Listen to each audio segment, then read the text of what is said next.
একটা শহর স্রেফ কয়েকটা বিশ্বকাপ ফুটবল ম্যাচ আয়োজন করার জন্য প্রায় 300 মিলিয়ন বা 3000 কোটি টাকা কেন খরচ করে?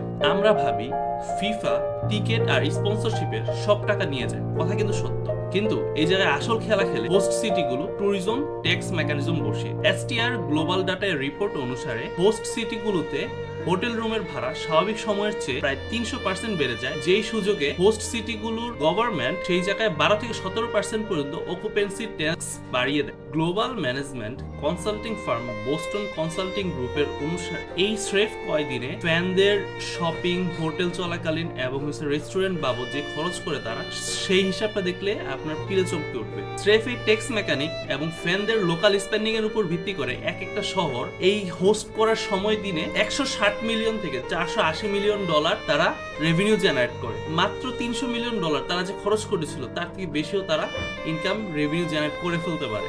এখানেই শেষ না, বোস্টন ইনস্টিটিউটের হিসাব অনুসারে এই বিশ্বকাপ চলাকালীন রোড ডেভেলপমেন্ট থেকে শুরু করে বিভিন্ন ধরনের ডেভেলপমেন্টের কাজ করে। এই ডেভেলপমেন্টগুলো পরবর্তী 20 বছর পর্যন্ত গ্লোবাল ট্যুরিজমটা যা তাদের ইনকাম জেনারেট করতে সহযোগিতা করে। তার মানে ফুটবল খেলার বাইরে আসল গোলটা দেয় ওই শহরগুলোর মেয়রেরা। বিজনেস এবং ফাইন্যান্সের এরকম ডেটা এবং ইনফরমেশন নির্ভর ভিডিওগুলো দেখতে নাকিবুল ইসলাম চ্যানেলের পাশে থাকুন।